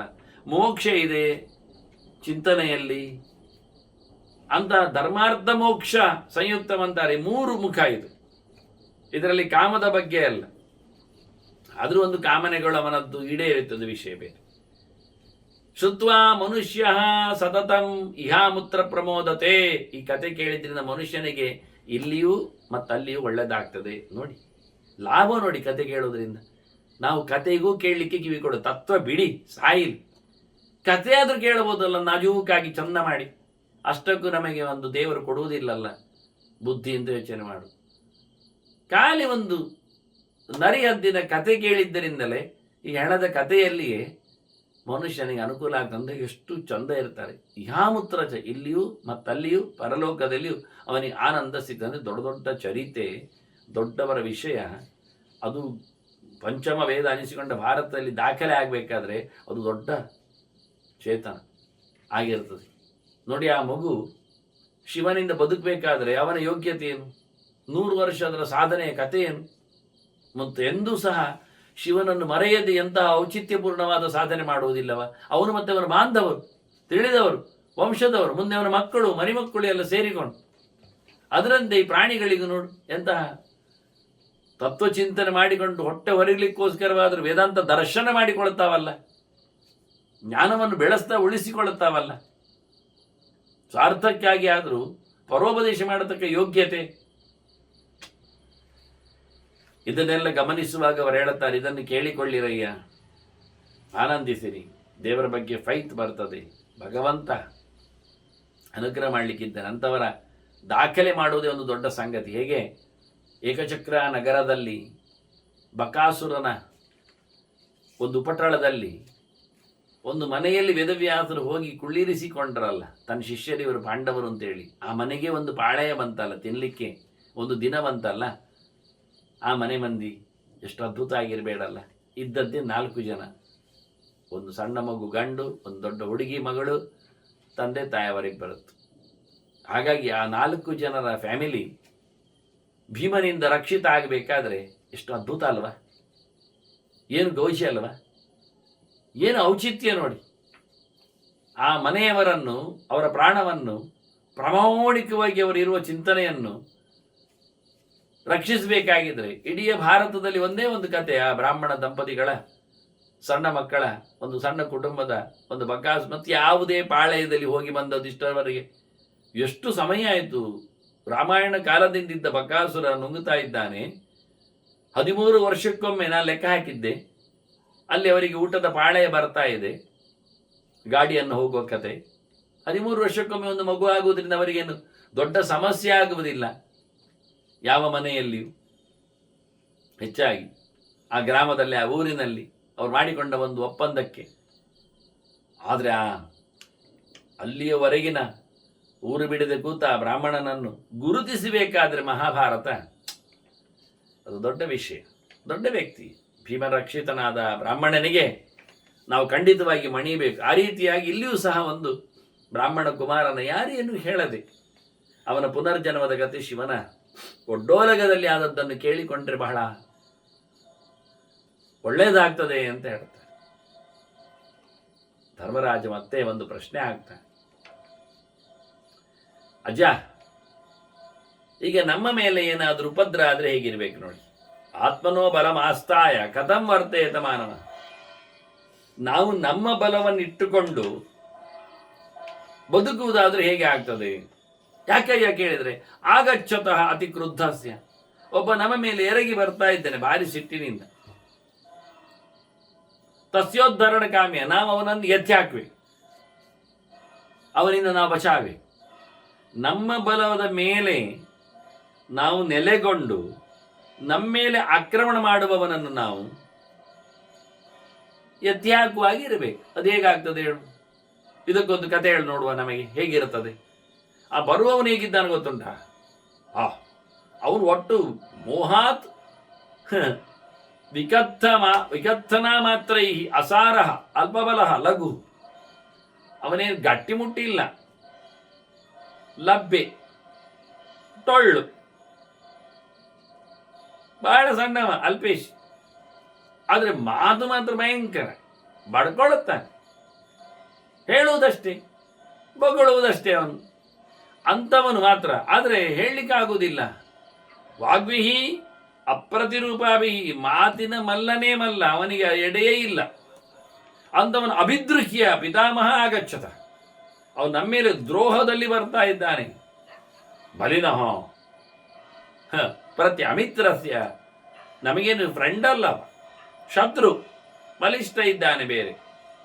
ನಿತ್ಯಂ ಆಸನ್ನವರ್ತಿನ, ನಮ್ಮ ಹತ್ತಿರದಲ್ಲೇ ಇರ್ತಾನೆ, ಆಚೀಚೆ ಓಡಾಡ್ತಾ ಇರ್ತಾನೆ, ಕೆಲವೊಮ್ಮೆ ಕೇಳ್ತಾ ಇರ್ತಾನೆ. ಉಪಕಾರ ಅಪಕಾರಾಭ್ಯಂ ಸಮರ್ಥಸ್ಯ, ನಮಗೆ ಕೆಲವೊಮ್ಮೆ ಉಪಕಾರ ಮಾಡ್ತಾನೆ, ಕೆಲವೊಮ್ಮೆ ಉಪಕಾರ ಮಾಡುವುದಿಲ್ಲ, ಎರಡಕ್ಕೂ ಸಹಿಯವ. ನಮಗೆ ಉಪಕಾರ ಮಾಡಲಿಕ್ಕೂ ಸಹಿ, ಅಪಕಾರ ಮಾಡಲಿಕ್ಕೂ ಸಹಿ, ಹತ್ತಿರದಲ್ಲಿ ಇರುವವನವನು. ಎಂತ ಮಾಡುವ? ಉದ್ಯತಸ್ಯ, ನಮ್ಮ ಮೇಲೆ ಎರಗಲಿಕ್ಕೆ ತಯಾರಿದ್ದಾನೆ. ಹೀಗೆ ಆಗಚ್ಚತಃ ಅತಿಕೃತಸ್ಯ ತಸ್ಯ ಉದ್ಧರಣ ಕಾಮ್ಯ ಆತ್ಮನ ಬಲಮಾಸ್ತಾಯ ಕದಂ ಬರ್ತೇತ. ಹೀಗಾಗಿ ಅಂಥವನನ್ನು ನಾವು ಯಾವ ರೀತಿಯಲ್ಲಿ ನಮ್ಮ ಬಲದಿಂದ ಎದುರಿಸಲಿಕ್ಕೆ ಆಗ್ತದೆ ಅಂತ ನನಗೆ ಹೇಳಬೇಕು ಅಂತ ಹೇಳ್ತಾನೆ. ಬಹಳ ಚಂದವಾದ ಒಂದು ಪ್ರಶ್ನೆ. ಅಂದರೆ ಕಥೆಯ ಏನೋ ಒಂದು ಎಳೆಗಳನ್ನು ಇಟ್ಟುಕೊಂಡಾಗೆ ಭೀಷ್ಮರು ಹೇಳ್ತಾನೆ, ನಿನಗೊಂದು ಮಾತುಕತೆ ಹೇಳ್ತೇನೆ. ಸಂವಾದಂ ಭರತಶ್ರೇಷ್ಠ ಶಾಲ್ಮಲೇಹೆ ಪವನಸ್ಯ ಅತ್ತ ವಾಯುವಿನ ಇತ್ತ ಶಾಲ್ಮಲಿ ಮರದ ಬೂರುಗದ ಮರ, ಅವರಿಬ್ಬರ ಸಂವಾದ. ಮರ ಮತ್ತು ಗಾಳಿ, ಮರ ಮಾರುತರ ಸಂವಾದ ವಿಶೇಷವನ್ನು ನಿನಗೆ ಹೇಳುತ್ತೇನೆ ಅವರಿಬ್ಬರಲ್ಲಿ ಆದದ್ದು. ಕೇಳು ಕತೆ. ಅದು ಹಿಮಾಲಯದ ಕಡೆಯಲ್ಲಿರತಕ್ಕಂತಹ ಒಂದು ಮರ, ಆಯ್ತಾ? ಅಯ್ಯೋ, ನಲ್ವ ಮಾತ್ರ ಪರಿಣಾಹ, ಭಯಂಕರ ದೊಡ್ಡ ಸುತ್ತಳತೆ ಮರ ಮಾರಾಯ. ಎಷ್ಟು ಕೇಳಿದರೆ ಒಂದು 400 ಮೊಳ. ಮೊಳ ಅಂದರೆ ಬೆರಳು ತುದಿಯಿಂದ ಕೈಯ ಗಂಟಿನವರೆಗಿನ ಅಳತೆ. ಸಾಮಾನ್ಯವಾಗಿ ಹಬ್ಬಗಳಲ್ಲಿ ಎಲ್ಲ ಹೂಗಳನ್ನು ಅಳೆದು ಕೊಡ್ತಾರೆ. 4 ಮೊಳಕ್ಕೆ 100 ರೂಪಾಯಿ ಅಂತಾರೆ, 1 ಮೊಳಕ್ಕೆ 25 ರೂಪಾಯಿ ಅಂತಾರೆ. ಸರಿ ಅಂತ ನಾವು 100 ರೂಪಾಯಿ ಕೊಟ್ಟು 4 ಮೊಳ ಕೊಡು ಅಂತ ಹೇಳಿದರೆ ಅವರು ಚಂದ ಮಾಡಿ 1 ಮೊಳದ ಹಾಗೆ ಅವರ ಕೈಯಲ್ಲಿಗೆ ಮಾಡಿ ಮತ್ತೆ ಆ ಮಾಲೆಯನ್ನು ಹೀಗೆ ಅಲ್ಲಾಡಿಸಿ ಕೊಟ್ಟು ಬಿಡ್ತಾರೆ. ನೀವು ಅದನ್ನು ಬಿಚ್ಚಿ ನೋಡಿದರೆ 3 ಮೊಳ ಇರ್ತದೆ. ಮತ್ತೆ ಅವರು ಆ ರೀತಿಯಾಗಿ ಹೀಗೆ ಅಲ್ಲಾಡಿಸಿ ಕೊಡ್ತಾರೆ. 4 ಆಯಿತು. ಮತ್ತು ನನ್ನ ಮೊಳದಲ್ಲಿ ಯಾರು ಕೊಡುವುದಿಲ್ಲ ಹೂ, ಅದು ಅವರಿಗೆ 1 ಮೊಳ 2 ಮೊಳದಷ್ಟುಂಟು ನನ್ನ ಕೈ. ಆದ್ದರಿಂದ ಅವರು ಈ ಗಂಟಿನ ತುದಿಯಿಂದ ಈ ಬೆರಳಿನ ತುದಿಯವರೆಗೆ ನಾನೇ ಕೇಳೋದುಂಟು. ಕೆಲವು ಮೊಳದ ಅಳತೆ ಹೇಳಿ ನಾನು ತೆಗಿಲಿಯಾ ಅಂತ, ಬೇಡ ಬೇಡ ಅಂತಾರೆ. ನಮ್ಮ ಮಾರು 6 ಅಡಿಯೂ ಓಡ್ತದೆ, ಅವರ ಕೈಯೆಲ್ಲ 5 ಅಡಿಯಲ್ಲಿ. ಅಂದರೆ ಒಬ್ಬ ಮನುಷ್ಯ 2 ಕೈಗಳನ್ನು ಬಿಡಿಸಿ ಹಿಡಿದರೆ ರೆಕ್ಕೆಯ ಹಾಗೆ ಅಷ್ಟು ಉದ್ದ ಇರ್ತಾನ, ಇರಬೇಕು ಲಕ್ಷಣಶಾಸ್ತ್ರ ಪ್ರಕಾರ. ಇಲ್ಲಾದರೆ ಅವನು ಸರಿ ಇಲ್ಲ ಅಂತ ಅರ್ಥ. ಎನಾಟಮಿ ಅವನದು ಪ್ರಪೋರ್ಷನೇಟ್ ಸರಿ ಇಲ್ಲ ಅಂತ ಅರ್ಥ. ಕೈ 2 ಬಿಡಿಸಿದ್ದರೆ ಅವನ ಕಾಲ ತುದಿಯಿಂದ ತಲೆ ತುದಿಯವರೆಗೆ ಬರಬೇಕು ಅವನು. ನೆಗ್ರೋಧ ಪರಿಮಂಡಲ ಅಂತ ಇದಕ್ಕೆ ಲಕ್ಷಣದ ಹೆಸರು ವಾಸ್ತವವಾಗಿ. ಹಾಗಾಗಿ ಅವರು ಮಾರನ್ನು ಅಳೆಯುವಾಗ ಕೇಳುವುದೇ ಇಲ್ಲ, ಬೇಡ ಅಂತಾರೆ. ನಮ್ಮ ಮಾರಿನಲ್ಲಿ ನಿಮ್ಮ ಮಾರಿನಲ್ಲಿ ಕೊಡಲಿಕ್ಕೆ ಬರುವುದಿಲ್ಲ ಅಂತಾರೆ ಆ ಲೆಕ್ಕಾಚಾರದಲ್ಲಿ. ಹಾಗೆ ಇದು 400 ಮೊಳ ಸುತ್ತಳತೆ. ಅರ್ಥ ಮಾಡಿಕೊಳ್ಳಿ. ಒಂದು ಮನುಷ್ಯನಿಗೆ ಹಿಡಿಲಿಕ್ಕೆ ಹೋದರೆ ಅವನ ಹಿಡಿತಕ್ಕೆ ಒಳಪಡುವುದಂತಾದರೆ ಅದೊಂದು 2, 3, 4, 5 ಪರಿಣಾಮದಲ್ಲಿ ಮೊಳದ ಸುತ್ತಳತೆಯಲ್ಲಿ ಇರಬೇಕು. ಅದರ ಆಚೆಗೆ ಅಲ್ಲ, ಅದರ ಆಚೆಗೆ ಆಗುವುದಿಲ್ಲ. ಇದು 400 ಅಂದರೆ ಎಷ್ಟಾಯ್ತು ಯೋಚನೆ ಮಾಡಿ. ಒಂದು ಮನುಷ್ಯ 3-4 ಇಟ್ಕೊಳ್ತಾನೆ. ಅಂದರೆ 100 ಜನ ಸೇರಿ ತಬ್ಬಿಕೊಳ್ಳಬಹುದಾದಷ್ಟು ದೊಡ್ಡ ಮರ, ಗ್ರ್ಯಾಂಡ್ ಆಗಿ ಉಂಟು. ಆ ಮರದ ಕಥೆ ಹೇಳ್ತಾ ಇದ್ದಾರೆ. ಘನಚ್ಛಾಯ ವನಸ್ಪತಿ, ಬಹಳ ದೊಡ್ಡ ಮರ, ತುಂಬ ನೆರಳು. ಆ ನೆರಳು ಇರ್ಲಿಕ್ಕಾಗಿ ಎಲ್ಲ ಪ್ರಾಣಿಗಳು ಅಲ್ಲಿ ಬಂದು ಸೇರುತ್ತವೆ. ಆನೆಗಳು ಮೈ ತಿಕ್ಕಲಿಕ್ಕೆ ನಿಲ್ತಾವೆ, ನೆರಳಿಗೆ ಕೂತ್ಕೊಳ್ಳುತ್ತಾವೆ. ಸಿಂಹ, ಹುಲಿ ಇವೆಲ್ಲ ಕಾಡು ಪ್ರಾಣಿಗಳು ಸಹ. ಹಕ್ಕಿ ಚಿಲಿಪಿಲಿಗೆ ಲೆಕ್ಕಕ್ಕಿಲ್ಲ, ಎಲ್ಲ ಜಾತಿ ಹಕ್ಕಿಗಳು ಕೂತ್ಕೊಂಡಿದ್ದಾವೆ. ಏನು ಟೊಂಗೆ, ಏನು ಟಿಸಿಲು, ಏನು ಕಾಂಡ, ಏನು ಅದರ ಹಣ್ಣು ಹೂಗಳು ಎಲ್ಲ ಅದ್ಭುತವಾಗಿದೆ. ವಸಂತಿ ತತ್ರ ಮಾರ್ಗಸ್ಥ, ಅತ್ತಿತ್ತು ಹೋಗುವವರು ಸಹ ಅಲ್ಲಿ ನೆಲೆಗೊಳ್ಳುತ್ತಾರೆ ನೆರಳಿಗೆ. ಹೋಗುವವರು ಅಂದರೆ ಸಾಮಾನ್ಯರಲ್ಲೆಲ್ಲ. ಹಿಮಾಲಯ ತಪ್ಪಲಿನಲ್ಲಿ ಋಷಿಗಳಿದ್ದಾರೆ, ಕೆಲವೊಮ್ಮೆ ದೇವತೆಗಳು ಬರ್ತಾರೆ, ವ್ಯಾಪಾರಿಗಳು ಹೋಗ್ತಾರೆ, ಮನುಷ್ಯರು ಇರ್ತಾರೆ, ಅಲ್ಲಿನ ಜನರು ಇದ್ದಾರೆ, ಆಶ್ರಮವಾಸಿಗಳು, ರಾಜಋಷಿಗಳು, ಋಷಿಗಳು ಎಲ್ಲ. ಹೀಗಾಗಿ ಒಂದು ಅದ್ಭುತವಾದಂತಹ ಮರ, ಬಹಳ ಚಂದವಾಗಿದೆ. ನಾರದರು ನೋಡಿ ಹೇಳುತ್ತಾರೆ ಆ ಮರದ ಹತ್ರ, ಅಹೋತು ರಮಣೀಯಸ್ತಂ, ಏನ್ ಚಂದ ನೀನು, ಏನ್ ಚಂದ. ಅಹೋ ಚಾಪಿ ಮನೋಹರ. ಎಲ್ಲ ಪ್ರಾಣಿಗಳಿಗೆ, ಪಕ್ಷಿಗಳಿಗೆ ನೆಲವೀಡಾಗಿ ಪ್ರಕೃತಿ ರಮ್ಯತೆ ನಿನ್ನಲ್ಲಿ ಕಾಣುತ್ತಾ ಇದೆ. ಏನು ಏನು ಹಣ್ಣು ಹೂಗಳು, ಏನು ಪರಿಮಳ, ಏನು ಅದ್ಭುತ, ಏನು ಸೊಗಸು, ಏನು ಎತ್ತರ, ಏನು ಚಂದ ಅಂತ ಹೇಳಿಕೊಳ್ತದೆ. ಮತ್ತೆ ಹೇಳ್ತಾನೆ, ನಮೈ ಪ್ರಭಜ್ಞಾನ ಪಶ್ಯಾಮಿ ಮಾರುತೇನ ಕರಂಚನ. ನೀನೇನು ಮುರ್ಕೊಂಡದ್ದನ್ನೇ ನಾನು ನೋಡ್ತಾ ಇಲ್ಲಲ್ಲ. ನಿನ್ನ ರೆಂಬೆ, ಟೊಂಗೆ, ಟಿಸಿಲುಗಳು, ತುಂಡದ್ದು, ಬಿದ್ದದ್ದು, ಬೀಳಿಸಿದ್ದು ಎಲ್ಲ ಗಾಳಿ ನಿನ್ನನ್ನು ಏನು ಮಾಡಲಿಲ್ಲ. ನಾನು ನಿನ್ನ ನೋಡುವಾಗ ಅಷ್ಟು ಚಂದ ಕಾಣ್ತಾ ಇದೆ. ಏನು ನಿನ್ನದು ಕಳ್ಕೊಳ್ಳದೆ ಶುಭ್ರನಾಗಿ ಚಂದವಾಗಿದೆ. ಏನು ನಿನಗೆ ನಿನ್ನ ಮೇಲೆ ಭಾರಿ ಇಷ್ಟವಾ ಗಾಳಿಗೆ? ನಿನ್ನ ಫ್ರೆಂಡ ಗಾಳಿ? ಭಗವಾನ್ ಪವನಃ ಸ್ಥಾನಾತ್ ವೃಕ್ಷಾನ್ ಉಚ್ಚಾವಚಾನಪಿ ಪರ್ವತಾನಾಂ ಶಿಖರಾಣಿ ಅಚಾಲಯತಿ. ಭಗವಾನ್ ಒಂದು ಭಯಂಕರ ಬೀಸಿದರೆ ಗಾಳಿಯ ಕತೆ ಗೊತ್ತಾ ಮಾರಾಯ? ಅವನು ಭಗವಾನ್ ಪವನಃ, ಅವನು ದೇವೋತ್ತಮನಲ್ವಾ, ಅತ್ಯಂತ ಎತ್ತರದ ಅಧಿದೇವತೆಯಾಗಿ ನಿಂತಿದ್ದಾನಲ್ಲ ಗಾಳಿ. ಒಂದು ಬೀಸಿದರೆ ಕೇಳಬೇಕಾ? ಮರಗಳು ದೊಡ್ಡದು ಚಿಕ್ಕದು ದಪ್ಪದು ಎತ್ತರದು ಲೆಕ್ಕಕ್ಕಿಲ್ಲ, ಡಮ ಡಮ ಡಮ ಉರುಳಿ ಹೋಗ್ತದೆ. ಪರ್ವತಾನಂ ಶಿಖರಾಣಿ, ಬೆಟ್ಟದ ಗೋಡುಗಳು ಬೀಳುತ್ತಾವೆ ಅಂತಾನೆ ನಾರದ. ನೋಡಿ ವಿಷಯ, ಗಾಳಿಯ ರಭಸಕ್ಕೆ, ಪ್ರಚಂಡ ಮಾರುತಕ್ಕೆ ಬೆಟ್ಟದ ಕೋಡುಗಳು ರಟ್ಟಿ ಹೋಗ್ತಾವಂತೆ. ಎಷ್ಟು ಜೋರಿಲ್ಲ. ಅದೆಲ್ಲ ತುಂಡ ಅಲ್ಲ. ಹಾಗಾದ್ರೆ ಮತ್ತೆ ಮರಗಳೇನು? ಮತ್ತೆ ಬೇರು ಸಮೇತ ಕಿತ್ತು ಓಡಿದ್ದು ಹೌದಲ್ಲ? ಮತ್ತೆ ಬೇರು ಸಮೇತ ಕಿತ್ತು ಎಸಿತದೆ ಮೇಲಕ್ಕೆ ಸುಳಿಗಾಳಿಗಳು, ಇನ್ನು ಬೆಟ್ಟದ ಕೋಡುಗಳನ್ನೇನು ಕತೆ ಹೇಳುದು? ಅದ್ಭುತವಾಗಿದೆ ಅಂತ. ಶ್ವಾಸಯಂತ್ಯವ ಪಾತಾಳಂ ವಹನ್ ಗಂಧವಹ ಶುಚಿ ಸರಾಂಸಿ ಸರಿತಶ್ಚೈವ ಸಾಗರಾಂಶ ತದೈವ ಚ. ಒಂದು ಗಾಳಿಯಲ್ಲಿ ಬೀಸಲಿಕ್ಕೆ ಹೋದ್ರೆ ಒಂದು ಕತೆ ಕೇಳಬೇಕ ಮಾರಾಯ. ಪಾತಾಳ ಒಣಗಿ ಹೋಗ್ಬೇಕು. ನದಿ, ನೀರು, ಕೊಳ್ಳ, ಸಮುದ್ರ ಎಂಥದಿಲ್ಲ, ಎಲ್ಲ ರಟ್ಟಿಸ್ತಾನೆ. ನೋಡಿ ಈಗ ಅತ್ತ ಇತ್ತ ಸಮುದ್ರದ ನಮಗೆ ಚಂಡಮಾರುತಗಳ ಕತೆ ನೋಡಿ ಹೇಗಿರ್ತದೆ ಅಂತ. ಯಾರ ಹತ್ರ ಕೇಳುದು ಹೇಗಿರ್ತದೆ ಅಂತ? ಸಮುದ್ರವನ್ನ ಮೇಲಕ್ಕೆ ಹಾರಿಸಿಕೊಂಡು ಬೀಳಿಸಿಕೊಂಡು ದಡದ ಎಲ್ಲ ನಗರಗಳನ್ನು ಮುಗಿಸಿಕೊಂಡು, ಏನು ಅದ್ಭುತ ವೇಗ! ಅದರಲ್ಲಿ ಹೇಳ್ತಾರೆ ವಿಮಾನ್ ಅಂತ, ವೇಗವಾನ್ ಅಂತ ಓಡ್ತಾ ಇದೆ. ಸಂರಕ್ಷದಿತ್ವಾಂ ಪವನಃ ಸಖಿತ್ವೇನ ಸಂಶಯ. ನನ್ಗೆ ಗ್ಯಾರಂಟಿ ಗೊತ್ತು, ನಿನ್ನನ್ನವ ಕಾಪಾಡಿದ್ದು ನಿನ್ನ ಫ್ರೆಂಡು ಅಂತಲೇ. ನಿನ್ನನ್ನು ಇಷ್ಟಪಟ್ಟು ಗೆಳೆಯನಾಗಿ, ನಿನ್ನದ್ರ ಗೆಳೆಯನಾಗಿದ್ದರಿಂದ ನಿನ್ನನ್ನು ಏನು ಮಾಡುತ್ತಾ ಇದ್ದ. ಹಾಗೆಂದ್ರೆ ನಿನ್ನಡಿಯಲ್ಲಿ ಏನಿಲ್ಲ,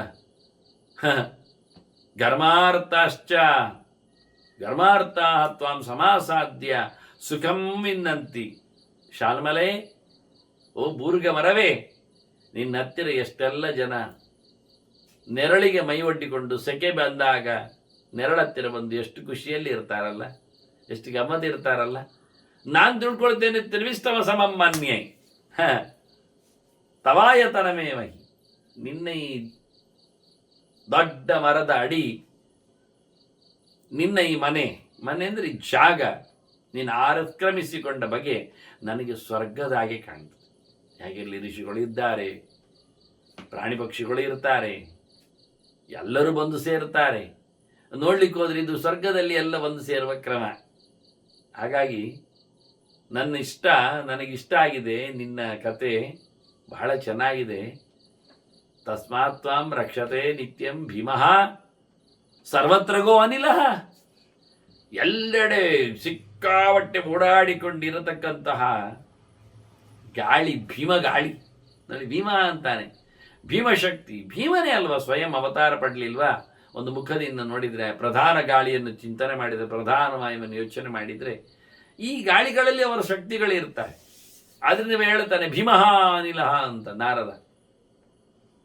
ಅಂದ್ರೆ ಯಾವುದಕ್ಕೂ ಎದುರಿಲ್ಲದವ ಅಂತ ಅರ್ಥದಲ್ಲಿ.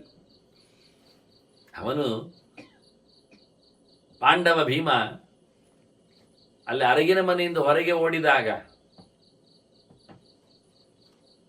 ಹೆತ್ತಬ್ಬವನ್ನು ಕುತ್ತಿಗೆಯಲ್ಲಿ ಸಿಕ್ಕಿಸಿಕೊಂಡಿದ್ದಾನೆ. ಸ್ಕಂದಮಾರೋಪ್ಯ ಜನನೀಮ್ಯಮೋ ಅಂಕೇನ ವೀರ್ಯವಾನ್. ನಕುಲ ಸಹದೇವರನ್ನು ತೊಡೆಯಲ್ಲಿ ಕುಳ್ಳಿರಿಸಿಕೊಂಡಿದ್ದಾನೆ. ಪಾರ್ಥೋಗ್ರೀತ್ವ ಪಾಣಿಭ್ಯಾಂ, ಎರಡು ಕೈಯಲ್ಲಿ ಅರ್ಜುನ ಧರ್ಮರಾಜನ ಹಿಡ್ಕೊಂಡು ಓಡಿದ್ದು. ಹೇಗೆ ಓಡಿದ್ದಾನೆ? ಕಾಡಿನಲ್ಲಿ ಯಾರು ದಾರಿ ಮಾಡಿದ್ದಾರೆ ಇವನಿಗೆ? ಉದಾಸ ಪಾದಪಾಂದ ಭಂಜಾನ್ ಪದ್ವ್ಯಾಂ ಭೂಮಿ ವಿದಾರಯನ್. ಎದೆಯಲ್ಲಿ ಢೀ ಕೊಟ್ಟು, ಕೈಯಲ್ಲಿ ಇಬ್ಬರಿದ್ದಾರೆ ತಮ್ಮಂದಿರು, ಸೊಂಟದಲ್ಲಿ ಇಬ್ಬರು ಕೂತಿದ್ದಾರೆ, ಅಮ್ಮ ಕುತ್ತಿಗೆಯಲ್ಲಿ ಕೂತಿದ್ದಾಳೆ, ಮೇಲಕ್ಕೆ ಭುಜದಲ್ಲಿ, ಮೇಲಕ್ಕೆ ಹಿಂಬದಿಯಿಂದ ಕುತ್ತಿಗೆಯಲ್ಲಿ. ಆದ್ರಿಂದ ಅವನಿಗೆ ಸ್ಪಷ್ಟವಾಗಿ ಕಾಣುವುದೊಂದೇ ಎತ್ತರದ ಎದೆಯಲ್ಲಿ ದೂಡಿಕೊಂಡು ಹೋದದ್ದು ಹೀಗೆ ಮರಗಳನ್ನು. ಎಷ್ಟೋ ದಪ್ಪನೆ ಪ್ರಶ್ನೆ ಓದದ್ದೇ ದಾರಿ.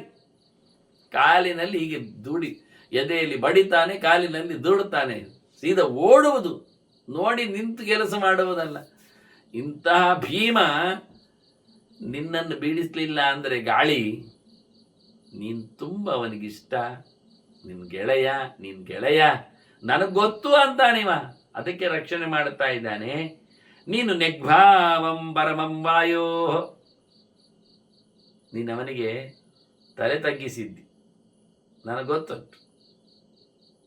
ಉಪಾಗತ ಅವಿನ ಹತ್ತಿರ ಹೋಗಿ ನೀನು ಕೇಳಿಕೊಂಡಿದ್ದೆ ಏನಂತ, ತವಾಸ್ಮೀತಿ ಸದಾ, ನಾನು ನಿನ್ನವ ಇದ್ದೇನೆ, ನನಗೇನು ಮಾಡಬೇಡ, ನಾನು ನಿನ್ನವಲ್ವಾ ಅಂತೇಳಿ ನೀನು ಯಾವತ್ತೂ ತಲೆ ಬಗ್ಗಿಸಿಕೊಂಡು ಇರುವುದರಿಂದಲೇ ತೇನ ರಕ್ಷತಿ ಮಾರುತ, ನಿನ್ನನ್ನು ಆ ಗಾಳಿ ರಕ್ಷಣೆ ಮಾಡುತ್ತಾ ಉಂಟು. ನನಗೊತ್ತು. ನಾನು ಇಲ್ಲಿ ಎಲ್ಲಿ ನೋಡ್ತಾ ಇಲ್ಲ ಮಾರೆ, ನಿನ್ನಂಥ ಎತ್ತರದ ದಪ್ಪದ ದೊಡ್ಡ ಯಾವುದಾದ್ರೂ ಒಂದು ಗಾಳಿಗೆ ಸಿಲುಕದ ಮನೆಯೋ ಮರವೋ ಬೆಟ್ಟವೋ ನಾನು ಕಾಣಲಿ. ನಾಭಗ್ರಂ ಇಯ ಪಶ್ಯಾಮಿ ಈ ದೃಶ್ಯ ಭುವಿ. ಈ ಲೋಕದಲ್ಲಿ, ಭೂಲೋಕದಲ್ಲಿ ಈ ನಮೂನೆಯ ಒಂದು ಗಾಸಿಗೊಳಗಾಗದ ಗಾಳಿಗೆ ಪೆಟ್ಟು ತಿನ್ನದ ಒಂದು ಮರ ಉಂಟು ಹೇಳಿದ್ರಿ? ಇನ್ನಂಥ ಮರಗಳು, ಮನೆಗಳು, ದೊಡ್ಡ ದೊಡ್ಡ ಜೊತೆಯಲ್ಲಿ ಬೆಟ್ಟಗಳು ಎಲ್ಲ ಉದುರಿ ಹೋಗಿದೆ ಗಾಳಿಯಿಂದ ಅಂದಾಗ ನೀನೇ ಕೈಯ ಆಗಲಿಲ್ಲ. ನನಗೊತ್ತು ನೀನು ನಿಜವಾಗಿ ಗಾಳಿ ಹತ್ತಿರ ತಲೆ ಬಗ್ಗಿಸಿಕೊಂಡು ನಿಂತುಕೊಂಡಿದ್ದೆ. ಶಾಲ್ಮಲಯತ್ವ ಉಪಾಗತಃ, ನೀನು ಹೋಗಿ ಸೇರಿದ್ದರಿಂದಲೇ. ಇಲ್ಲ ಅಂತ ಕಾರಣ ಅಂತ ಹೇಳು, ಎಂಥ ಕಾರಣದಲ್ಲಿ ಆಗಿರಬೇಕು. ನೀನು ಕೈ ಮುಗಿಯುವುದು ತಲೆ ಬಗ್ಗಿಸದೆ ಅವನಿಗೆ ಕೊಡದಿದ್ರೆ ನಿನ್ನನ್ನು ಓಡಿಸಿಕೊಂಡು ಹೋಗದಿರ್ತಾನೆ. ನಾವು ಕಳೆದ ಬಾರಿ ಒಮ್ಮೆ ನೋಡಿಕೊಂಡೆವು, ನೀರಿನ ಸೆಳೆತದಲ್ಲಿ ಯಾಕೆ ಮರಗಳು ಓಡ್ತಾವೆ ಬೀಳ್ತಾವೆ ಅಂತ ನೀರು ಮಾತಾಡಿದ್ದು ಕೇಳಿರ್ಬೋದು ನೀವು. ಆಗ ತಡಿಯಲ್ಲಿದ್ದ ಮರಗಳು ಬುಡಕಿತ್ತು ಹೋಗ್ತಾವೆ, ಅದೇ ಬದಿಯಲ್ಲಿದ್ದ ಹುಲ್ಲುಗಳು ಪ್ರವಾಹ ಬಿದ್ದರೂ ನಿಲ್ತಾವೆ. ಯಾಕೆ ಅಂತ ಕೇಳಿದಾಗ ಏನು ಹೇಳಿತ್ತು ನೀರು? ಸೆಟೆದು ಸರ್ತ ನಿಂತವುಗಳಿಗೆ ನಾನು ಮುತ್ತಿಗೆ ಆಗಿ ಹೇಳ್ಕೊಂಡು ಹೋಗುವುದೇ. ಈ ಹುಲ್ಲುಗಳಿಗೆಲ್ಲ ಬಗ್ಗಿಕೊಳ್ತಾವೆ ನಾನು ನೀರು ಬಂದಾಗ, ಆದ್ರೆ ನಾನು ಮೇಲಿಂದ ಹೋಗ್ತೇನೆ, ಮತ್ತೆ ಅದನ್ನು ಎದ್ದು ನಿಲ್ತಾರೆ. ಯಾರು ದೊಡ್ಡವರು ಬಂದಾಗ ಬಗ್ಗಿರ್ತಾರೆ ಅವರು ಮತ್ತೆ ಬದುಕಿರ್ತಾರೆ. ಯಾರು ದೊಡ್ಡವರು ಬಂದಾಗ ತಾವು ದೊಡ್ಡ ಜನ ಅಂತ ಬೀಗ್ತಾರೆ ಅವರು ಬುಡ ಸಮೇತ ಹೋಗ್ತಾರೆ. ಇದು ಕಥೆ. ಆದ್ರಿಂದ ಈ ನೆಲೆಯಲ್ಲಿ, ಈ ಒಂದು ತತ್ವದ ನೆಲೆಯಲ್ಲಿ ನಾರದ ಹೇಳಿಬಿಟ್ಟ, ನೀನು ಯಾವತ್ತು ಬಗ್ಗಿರ್ತೀಯಾ ನೋಡಿ. ದೇವತೆಗಳ ಹತ್ರ ನಾವು ಹೇಳಲಿಕ್ಕೆ ಉಂಟಂದ್ರೆ ತವಾಸ್ಮೀತಿ ಯಾಚಕೆ ಅಂತಿದೆಲ್ಲ ಬರ್ತದೆ. ನಾನು ನಿನ್ನವನಾಗಿದ್ದೇನೆ, ನಾನು ನಿನ್ನ ದಾಸನಿದ್ದೇನೆ. ತ್ವಮಸ್ಮಾ ಗಂಧವಸ್ಮಸಿ ಅಂತ ದೇವತೆಗಳ ಮಂತ್ರ ಇದು ದೇವರ ಹತ್ತಿರದಲ್ಲಿ. ಓ ದೇವರೇ, ನಾವು ನಿಮಗಾಗಿ, ನೀವು ನನಗಾಗಿ, ನಮಗಾಗಿ, ನೀವು ನಮ್ಮನ್ನು ರಕ್ಷಿಸಿರಿ, ನೋಡಿಕೊಳ್ಳಿರಿ, ಅನುಗ್ರಹಿಸಿರಿ, ಜ್ಞಾನದಾನ ಮಾಡಿರಿ, ಆನಂದವನ್ನು ನೀಡಿರಿ, ನಮ್ಮನ್ನು ಬಿಡುಗಡೆ ಮಾಡಿರಿ. ನಾವು ನಿಮ್ಮ ಭಕ್ತರು, ದಾಸರು, ಸೇವಕರು, ನಿನ್ನಿಂದಾಗಿ ನಾವು ಬದುಕಿರುವವರು ಎಲ್ಲವೂ ಅಂತ ಹೇಳಿಕೊಂಡು ಇದು ಮಂತ್ರ ಬರತ್ತು. ಹಾಗಾಗಿ ತವಾಸ್ಮಿ ಇದ್ದಿದ್ದಾಗೆ ನಿನ್ನವನಾಗಿದ್ದೇನೆ ನಾನು ಅಂತ ಹೇಳಿಬಿಟ್ರೆ ಮುಗಿದೋಯ್ತು. ಅವನು ನೋಡಿಕೊಳ್ಳಿಕ್ಕೆ ಉಂಟು, ಕೇಳಿಕೊಳ್ಳಿಕ್ಕೆ ಉಂಟು. ಹೀಗಾಗಿ ಬಹಳ ಸುಂದರವಾಗಿ ಒಳ್ಳೆ ಅದ್ಭುತವಾದಂತಹ ಒಂದು ಚರಿತ್ರೆ ಒಂದು ದೃಷ್ಟಿಯಿಂದ ತವಾಸ್ಮಿ ಅನ್ನುವಾಗ. ಇದು ಸಹಜವಾಗಿ ಮನುಷ್ಯನಿಗಿರಬೇಕಾದ ನಿಯಮ. ದೊಡ್ಡವರಲ್ಲಿ ನಾನು ನಿನ್ನವರು ಅಂತ ಹೇಳಿಕೊಳ್ಳತಕ್ಕಂತಹ ವಿನಯ ತಗ್ಗಿರುವುದು, ಬೂಟಾಟಿಕೆ ಇಲ್ಲದಿರುವುದು. ಹಾಗಾಗಿ ಹೇಳುವಂಥದ್ದು, ತಗ್ಗಿನಲ್ಲಿ ಇರತಕ್ಕಂತಹ ಗದ್ದೆಗೆ ಹೆಚ್ಚು ಬೆಳೆ ಬರ್ತದೆ ಅಂತ. ಯಾಕೆಂದರೆ ಅದು ನೀರನ್ನು ಇಟ್ಟುಕೊಳ್ಳುತ್ತದೆ, ನೀರದ್ರ ಮೇಲೆ ಬಿದ್ದಿರ್ತದೆ. ಹಾಗೆ ಬಹಳ ಕಾಲದವರೆಗೆ ಇರ್ಲಿಕ್ಕೆ ಹೋಗಿ ಮತ್ತಾರು ಮೂರಾರು ಬೆಳೆಗೆ ಅದು ಕಾರಣ ಆಗ್ತದೆ. ಯಾರು ತಗ್ಗುವುದಿಲ್ಲ, ಯಾರು ಬಗ್ಗುವುದಿಲ್ಲ, ಯಾರು ಸೆಡದು ನಿಂತಾ ಇರ್ತಾನೆ ಅವನಿಗೆ ಬೆಳೆಯೇ ಸಿಗುವುದಿಲ್ಲ, ಜ್ಞಾನದ ಬೆಳೆಯೇ ಆಗುವುದಿಲ್ಲ. ಮೇಲಿನ ಗದ್ದೆಗಳಿಗೆ ನೀರಿಲ್ಲದೆ ಅದನ್ನು ಬೆಟ್ಟುಗಂಡ ಏನು ಉಪಯೋಗ ಇಲ್ಲದ್ದು ಹೇಳಿಕೊಂಡು ಅಲ್ಲಿ ಪೈರೇ ಆಗುವುದಿಲ್ಲ. ಮಳೆ ಬಂದರೆ ಎಲ್ಲಿ ಆದರೂ, ನೀರು ನಿಂತರೆ ಎಲ್ಲಿ ಆದರೂ 4 ಕಡ್ಡಿ ಬೆಳೆದೀತು ಅಷ್ಟೇ. ಅದು ಇಲ್ಲ, ಯಾರು ಹೋಗುವುದಿಲ್ಲ ಹತ್ತಿರಕ್ಕೆ ಮೇಲಕ್ಕೆ. ಅದನ್ನ ಮಂಡೆ ಮೇಲೆತ್ತಿ ಹೋಗ್ಲಿಕ್ಕಿಲ್ಲ, ತಲೆ ಬಗ್ಗಿಸಿಕೊಂಡ್ರೆ. ಇಂತಹ ಸುಮಾರು ದೃಷ್ಟಾಂತಗಳಿಂದ ಹೇಳುತ್ತಾರೆ.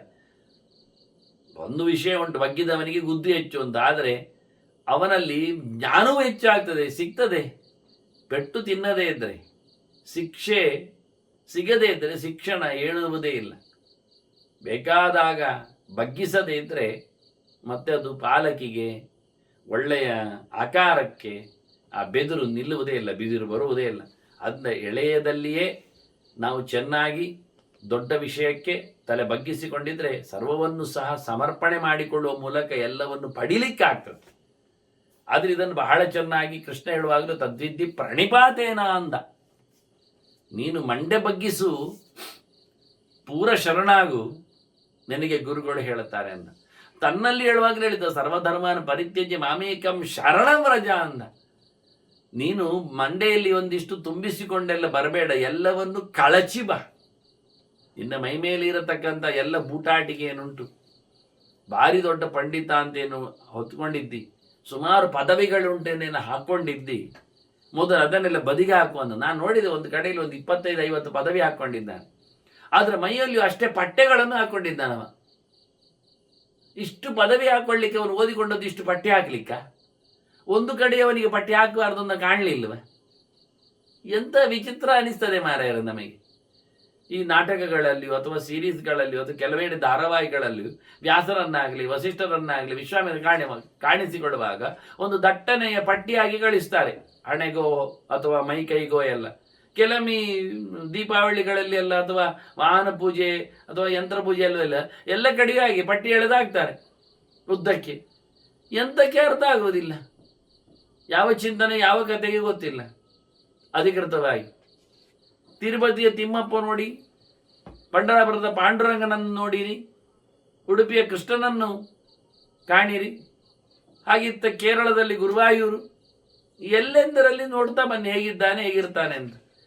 ಇಡೀ ಸುತ್ತಮುತ್ತಲು ಭಾರತದಲ್ಲಿ ತುಂಬಿ ತೊಳಗಿದ್ದು ಕೃಷ್ಣ ಕ್ಷೇತ್ರಗಳು ಎನ್ನುವುದನ್ನು ಒಮ್ಮೆ ಕಣ್ಣೋಡಿಸಿ ಚಿಂತನೆ ಮಾಡಿ. ಹೇಗೆ ನಿಂತಿದೆ ನೋಡಿ, ಅತ್ತ ದ್ವಾರಕೆ ಆಗಲಿ, ಇತ್ತ ಒರಿಸ್ಸಾ ಭುವನೇಶ್ವರ ಆಗಲಿ, ಅತ್ತ ಅಯೋಧ್ಯೆ ಆಗಲಿ, ಇತ್ತ ನಡು ಉಡುಪಿ ಆಗಲಿ, ಬೇಕಾದರೆ ದಕ್ಷಿಣದಲ್ಲಿ ಬಂದಾಗ ನಡು ನೋಡಿ, ಎಲ್ಲ ಕ್ಷೇತ್ರಗಳನ್ನು ಗಮನಿಸಿ ಒಮ್ಮೆ ಹೇಗಿದೆ ಅಂತ. ಆದರೆ ಅದನ್ನೆಲ್ಲ ಮರೆತು ಬಿಟ್ಟು ಸ್ಪಷ್ಟವಾಗಿ ಹೇಳಿಕೊಂಡಿದ್ದಾರೆ. ಈಗಂತೂ ದೊಡ್ಡ ಮಟ್ಟಿನ ಪ್ರಯಾಗದ ಸ್ನಾನದ ವಿಶೇಷ, ಅಲ್ಲಿ ಬಾಯಿ ಬಿಟ್ಟು ಹೇಳುತ್ತಾನೆ ಆ ಮಾತುಗಳೆಲ್ಲ. ಗಂಗೆಯ ಚಿಂತನೆ ಅದು ಭಗವಂತನ ಪಾದೋದಕವಾಗಿ ಪರಮ ವೈಷ್ಣವನಾದವನಿಗೆ ಅದು ಪರಿಪೂರ್ಣವಾದಂಥ ಪಾಪ ನಿವೃತ್ತಿಯನ್ನು ಮಾಡಿಕೊಡುತ್ತದೆ ಅಂತ. ವಿಷ್ಣು ಪಾದೋದಕ ಅದು ಅಂತ. ಅದನ್ನು ಸ್ವಯಂ ಸಾಕ್ಷಾತ್ ಶಿವನೇ ಪರಮ ಪ್ರಸಾದವಾಗಿ ಪಾವಿತ್ರ್ಯಕ್ಕೋಸ್ಕರ ತನ್ನ ತಲೆಯಲ್ಲಿ ಹೊತ್ತುಕೊಂಡಿದ್ದಾನೆ ಅಂದಾಗಲೂ ಮತ್ತೆ ಪುನಃ ಅಲ್ಲಿ ಅಖಾಡಗಳ ಬಗ್ಗೆ ಚಿಂತನೆ ಮಾಡಲಿಕ್ಕೆ ಹೋದ್ರೆ ಎಲ್ಲ ಶೈವ ಗಣಗಳು ಅಂತ ಹೇಳಲಿಕ್ಕೆ ಶುರು ಮಾಡ್ತಾರೆ. ಆಶ್ಚರ್ಯ ಆಗ್ತದೆ, ಅರ್ಥ ಆಗುವುದಿಲ್ಲ ಕತೆ ಹೇಗಿರ್ತದೆ ಅಂತ. ಅದರಿಂದ ಮೊದಲು ತಲೆ ಬಗ್ಗಿಸು ಮಾರಾಯ, ಅರ್ಥ ಮಾಡಿಕೊಳ್ಳಿಕ್ಕೆ ನೋಡು. ನಿನ್ನ ಪದವಿಗಳನ್ನೆಲ್ಲ ಬಿಟ್ಟು ಬಾ, ಮತ್ತೆಲ್ಲ ನಿನಗೆ ಒಳಗೆ ಹೋಗ್ತದೆ ಅಂತ ಬಹಳ ಚಂದವಾಗಿ ಆಗ್ರಹಗಳ ದುರಾಗ್ರಹಗಳ ಬೇಲಿಯಿಂದ ಮುಕ್ತನಾಗಿ ನಿಂತಾಗ ಆತ ಭಗವಂತನಿಂದ ಎಲ್ಲವನ್ನು ಪಡಿತಾನೆ. ಹೇಳಲಿಕ್ಕೆ ಈ ನಾರದರು ಬಹಳ ಚೆನ್ನಾಗಿ ಹೇಳ್ತಾನೆ, ನೀನು ತವಾಸ್ಮಿಯ ಕಥೆಯಲ್ಲಿದ್ದೀಯಲ್ಲ ಅಂತ ಮರದ ಹತ್ರ ಕೇಳುತ್ತಾನೆ. ಈಗ ನಾರದರಿಗೆ ಮರದ ಕಾರಣ ಕೇಳಿದ್ದಕ್ಕೆ ಉತ್ತರ ಏನಿದೆ ಎನ್ನುವುದನ್ನು ಮತ್ತೆ ಕೇಳುವ ವಂದನೆಗಳೊಂದಿಗೆ ಶ್ರೀಕೃಷ್ಣ ನಾರಾಯಣ ನಾರಾಯಣ.